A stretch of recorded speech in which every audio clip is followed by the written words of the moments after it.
In TypeScript, structuring complex data types is crucial for developing robust applications. Today, we're exploring two powerful constructs for defining object shapes: type aliases and interfaces. Understanding their differences and similarities will help you decide which to use in various scenarios. Type aliases allow you to give a type a new name. They can be used with primitives, unions, tuples, and even objects. Type aliases are versatile and can capture any shape of data. Here, point is a type alias for an object shape with x and y coordinates. You can now use point to type objects that match this structure.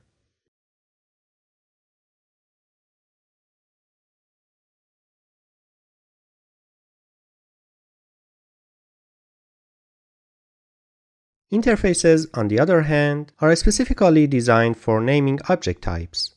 They're more powerful when it comes to extending and implementing object shapes in classes. This person interface can be implemented by a class or extended by other interfaces, making it highly reusable and extendable. While both type aliases and interfaces can be used to define object shapes, they are key differences.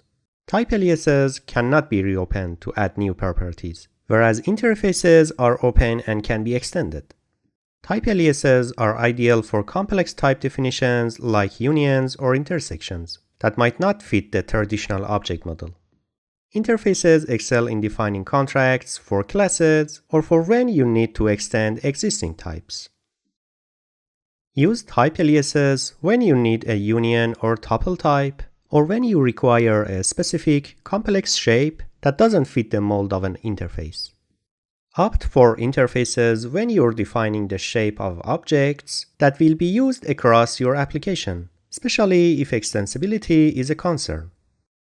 Both type aliases and interfaces offer unique advantages in TypeScript.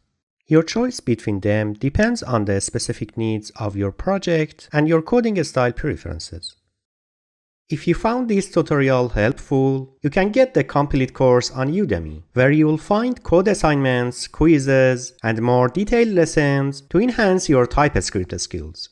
The link is in the description below. Check it out and take your learning to the next level.